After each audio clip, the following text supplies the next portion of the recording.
Episode 33. Episode 33. The This is how we're master number. starting. This is how we're starting, man. We got the king is not in the building yet. 33 as usual. Salute to all the subscribers, all the new subscribers. Thank you guys. We hit 70,000 subscribers. Yeah. We're at episode 33. Yeah. Clap it up. Clap it up. Clap it up. If you're interested in being a guest on the show, hit my expert opinion podcast at Gmail. And let's just get right into it. Knowledge born, what's the science? You know, we here with the God, man. We have a legend. We have a legend. I mean, what I don't even, man, there's so many parts of his legendary status to me before I learned all the other things, all the other attributes to this man that makes him so great amongst the masses. He was a legend to me. You feel what I'm saying? And I'm humbled to be able to call this man my friend. However, having a normal conversation with this guy just doesn't exist. It doesn't exist. He's gonna educate you on some sort of level about something. And I appreciate that, bro. Thank you. Immortal Technique is in the building. Real talk. Moral Technique, my expert opinion. Yes. Let's rock. We're here. All right. You were saying that continuing on from this, it started with attempted adultery to a history lesson, and you flowed down the path to your own reflection in your family, and then on to the dust mites that live in the coal in your eye. So here's an interesting thing that we were talking about, me and Poison Pen, since you're wearing a Laker hat. Yeah. We said the evolution of battle rap is similar to basketball in a sense, but reverse, because in the past, I remember, do you remember that year before the Bulls went on their run when Isaiah Thomas and the Pistons beat the shit out of Michael Jordan and he came back all bulked up? Yeah, I was very young, but I remember. Oh! Look at it. Oh! It's in the building. All right. Oh, no, it's all good. It's all right. It's okay. Get mic'd up. We over. But you remember, you could hack in the paint, you could beat the shit out of people. Mm-hmm. Now you cannot do that. Right. And the reversal is true in battle rap. In the past, you couldn't touch somebody. You couldn't be in their face. You couldn't spit on them or pocket. That was ridiculous. If you crossed the red line, you were done. Right. Right? And now it's almost moved to where those things have to be a part of it. You have to consider that in order to see if someone's going to try and use that to psychologically throw you off your game. Right. In other words, it's presented a new angle of focus that a person needs to have. It's no longer you just spitting your rap. Now I have to spit, juggle, memorize things, memorize the nuance, the emotion behind what has to be said, and deal with the clown who's trying to distract me, doing everything that he can with physical attributes. And guess what? When it's his turn, I get to do the same thing. And we'll find out whose mind is stronger. But it's interesting that, there's more regulations now in ball, but there's less regulations now in battle rap. You could do anything. I see people dunk on each other. I thought that was hilarious. I gotta disagree. I started that, but I gotta disagree. Why? Because these things. There's less regulation, you think? No, what the things that you see on stage are definitely don'ts in the contract. Right. It's more of the fans have come to a point where they're kind of attracted to that type of stuff, and the battlers do it. And if it doesn't start a problem, it's cool. But there are no consequences in the contract that have been enforced, have they? No. So far, no. Of course not. Because you can't take someone's pay away from that. And what I think is good about that is in this era of battle rap, everybody gets paid. Right. Hopefully. Hopefully. So, but this is what I'm saying. In the past, only the champion, only the person who stood among the 16-man bracket got paid. So 16 people were in the battle, right? And then after the first round, 8, and the second round, 4, the third round, 2 people, and the last was the champion. And only the champion got paid. Wow. That was an absurd structure. Only one winner. Right? Only one winner. Right. Nobody else wins. And guess what? There are no trophies and no cash prizes for second place. Right. Which was perfect for New York City. I think also the interesting thing that changed, and I touched on this on 15 Minutes of Fame, but we'll get into it here because I think we can get more in depth on that part. Right. In the past, when I was battling and other people that I came up with were battling through that supernatural Eminem era, Juice and all them. Right. The point was to get on and get a deal and do music.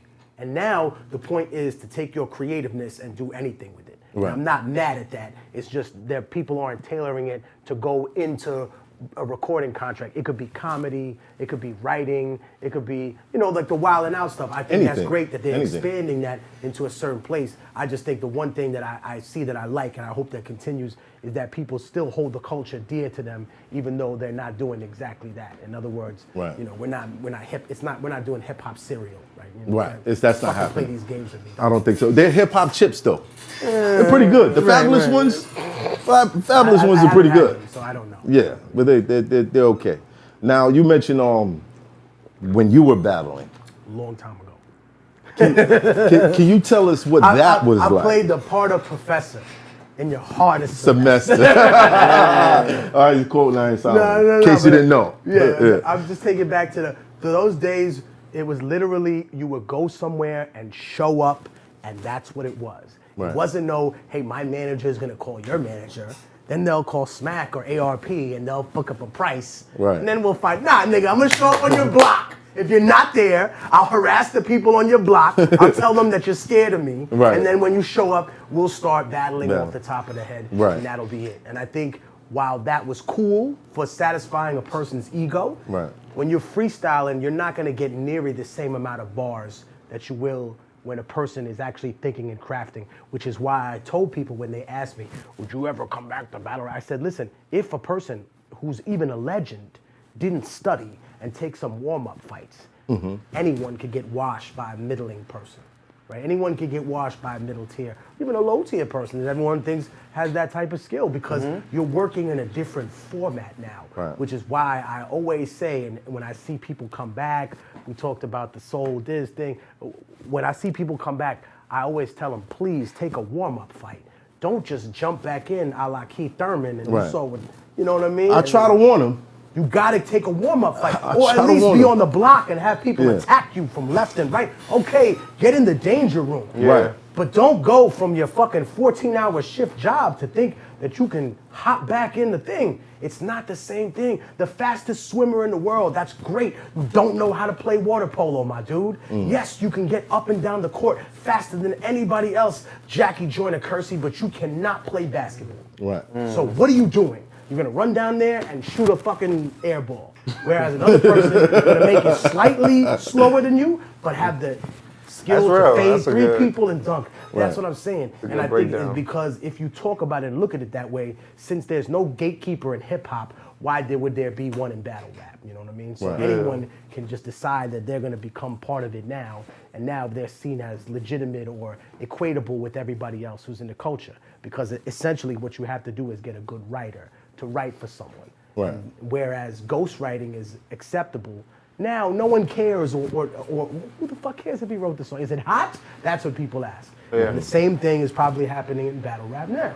Where people always are gonna get some kind of we still care to a certain extent to where nobody's openly admitting but everybody that they gets have lines. a ghostwriter unless they get caught. Everybody looks at somebody else, and you know what? If I could be totally honest, a person would have to be stupid to not bounce bars in a big match to say, hey man, is this hit hard enough? Or should I go even, is this even as personal as I should get? Is this too personal? Am I talking about this kid's dead kid? Like, is this too much? Like, are those conversations even had? Look, and I think that's the problem. Now, it's like anything is good. You could talk about anybody and their family and all that shit. I think that is something that honestly didn't exist in my era. And what's really funny is if the kids want to do research, there's a battle that happened between an MC named Presence and someone else. And it was the first episode that I seen them really confront what racism was, because this battle, where was it? It was at a venue called the Bumbershoot, I think, in Seattle. And it was basically like he went off and made all these references, and they were super racist about Asian people. And then someone else came back and made references about black people in the battle. And I saw it, and the audience rejected it at that time. And it's funny to see the contrast now, because racism is something that's not seen as taboo in a battle. Whereas in the freestyle era, I remember there were people that, got up on stage, and I remember Mobb Deep was hosting a Blaze battle event, And a girl told Shout out someone to Blaze else, Battles. Right. They said, yo, I'll tar and feather you like the KKK. And it was just a freestyle. But then people were like, there's a white MC that said that to a black MC. And it was like, people started booing this person. And people knew who that person was. And they weren't like a Nazi. They just said some stupid shit. But it was like, nah, you're a rap. Whereas now, it's like, dude, I've heard the worst things, you know what I mean, out of somebody. It's not even somebody saying N-word. You don't even have to say that. I've heard people say some extremely racist things in battle, and it's just seen as whatever. It's just another punch to throw. So that's another interesting difference. Well, I don't think that it's ever been racist to the point where you can get away with saying something like that. Like we had a white battle rapper who decided to use the N-word, and he immediately got punched in the face. Well, he caught a love tap. Let's not say he got punched in the face. Yeah, it was a love tap. But I was happy about it. It's like good. He got smacked in the mouth. Yeah. So basically, there's still people that's not going to go for that, and I don't think that should ever be acceptable. But I get what you're saying. There's a dude that does magic tricks on YouTube now, and in the past I saw the video of them him mixing it up with somebody. Where was it? In Baltimore. And he said had this entire diatribe about how, like, literally probably one of the most racist battles I've seen. But it was interesting because they were definitely going back and forth saying things on both ends. The other person was saying things about him being white and Jewish, and I don't know if they brought up the Holocaust, but it was just like, damn, they went in on each other. But I thought what was interesting is, there are physical consequences, because I remind people, free speech isn't free. Right? There are some things that are honestly not covered by free speech. Right. You can't slander or libel somebody that's not covered by free speech. If I say she's a murderer, she sues me. No, what, are you kidding me? You're ruining my business. Now, if I prove that you cost me a job by spreading lies about me, I can take your whole check. Right. There's some other things that you can't yell fire in a crowded place. Also, here's another thing. Forget legal. You could say whatever you want, right? No one's gonna drag you to jail for that. But somebody really may punch you in the fucking mouth because they don't have that type of patience to hear that type of crap. It really does depend on where you're in. I think that on a big stage, like, for example, Smack, we've seen plenty of brawls. You know what I mean? You yourself have been part of them at some point. And I think at your age, looking back on it, if you were the league owner, you know what I mean? What would have to be done to say, this can't happen? No, not just that. We're avoiding a problem that has never happened in battle rap, or to my knowledge, which is, you remember the Drake and Chris Brown fight at the 40-40? Right. They didn't sue each other. Somebody who got hurt in the club, who got their retina slashed with a piece of glass. Yeah. I think that's the thing that the battle rap community hasn't dealt with. Smack or RBE or the rest of them, KOTD, to my knowledge, didn't get someone that says, oh, you know what? No, I got a permanent injury from being in one of these stupid brawls. I'm suing you for $2 million. I got a fucking monster attorney.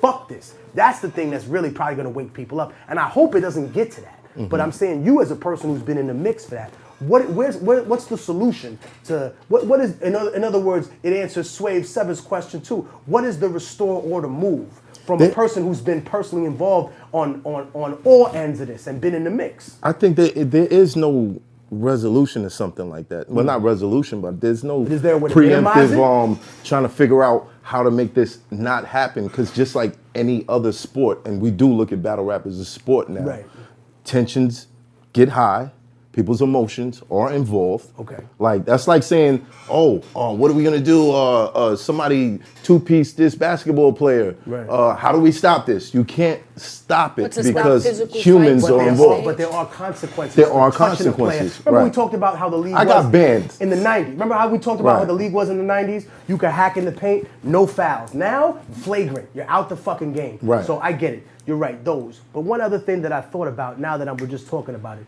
is, in the era that you mostly battled in, I noticed something that was never around in our era. Security. Security in the club in the 90s was bullshit. Them niggas was getting high outside. They didn't give a fuck. Right. Nowadays, I actually do once in a while see a security guard on stage. Or somebody else. In your expert opinion, is that window dressing, or does that actually prevent it? Like, is there someone that's, or is that someone that just deterrent by looking at it? The initiation of it? No, that's not going to prevent it. Will it stop it from getting worse? Yes. Okay. But you got to remember, I got banned for about 3.5 years. Right. So if that wasn't a lesson to anybody, then I don't know what to say. But it wasn't, because people still had fights afterwards, plenty of them. And it all depends on where you fight at.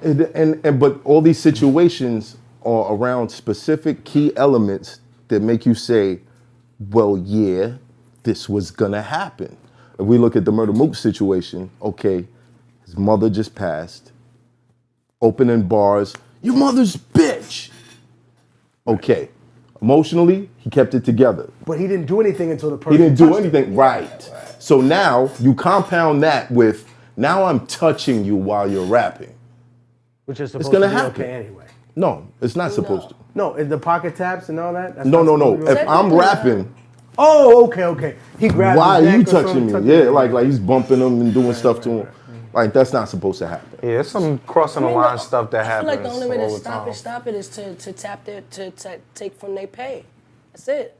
It's like if you do it once and you're hard on it, like if you do this, if you breach the contract, then you won't get paid, and stick to it, then people will start realizing, well, damn, I'm not gonna get paid. But since the habit of, oh, like I got into a fight, I still got paid. Right. Oh, I touched him, I still got paid. Since that trend is running, then no one's ever really gonna feel like it's gonna Yeah, but hurt them. at the See, same it's time, interesting. nobody comes back and says, Right. oh, I did it once. Oh, time to do it again. No, but Next battle, I'm doing a roundhouse. But she brings up not an happening. interesting point. In boxing, you could throw low blows, they'll deduct The the point. point. But if you get disqualified from the match, you forfeit your purse. If you throw enough low blows, Yeah. or if you rabbit punching, or you shoving, or you biting a nigga's ear, Right. you get disqualified. When you get disqualified, your purse is forfeit. You could lose the fight, you could get Right. knocked out the ring, everything. You still get paid. Well, to be honest, I think Lose the people purse. only do it enough to generate some sort of attention. Like, if you look at Cassidy and Arsenal. Arsenal does this in the first round. Or blowing Grabs him by smoke the in shirt. people's Oh, he face. shook him too. Grabs him by the shirt. Yeah, I saw it. Okay, no, none of that. That was absurd. Doesn't happen anymore. Yeah, it could have but went. it happened. It could have went out of hand too. It could have got Cass could have swung on him. Yeah, Whole and they thing could had have got their shut down. entourages with them. Yeah, and it it could've could've got got real I think you crazy. just got to be prepared for the consequences if you're the type of person to walk into a battle and say, I'm going to do this, I'm gonna cross the line. yeah, purposely. Yeah. It's hot for trapper turn smack rapper. Only smack rapper that you know is smack rappers. Got bars I can hang with the backpackers. Trap star, I don't hang with the backpackers. I'm in the hood with the work you heard. Making fiends leave earth you heard. Got your baby mama thirst you heard. Feel the flow, nigga, throw it in reverse. This the wave you need to surf you heard. Told Jim I need a bomb I could drop on you niggas. Bad boy, I'm never gonna stop for you niggas. I don't give a fuck who you got is the illest. I solidify my spot with gorillas. Now I'm rock with you niggas.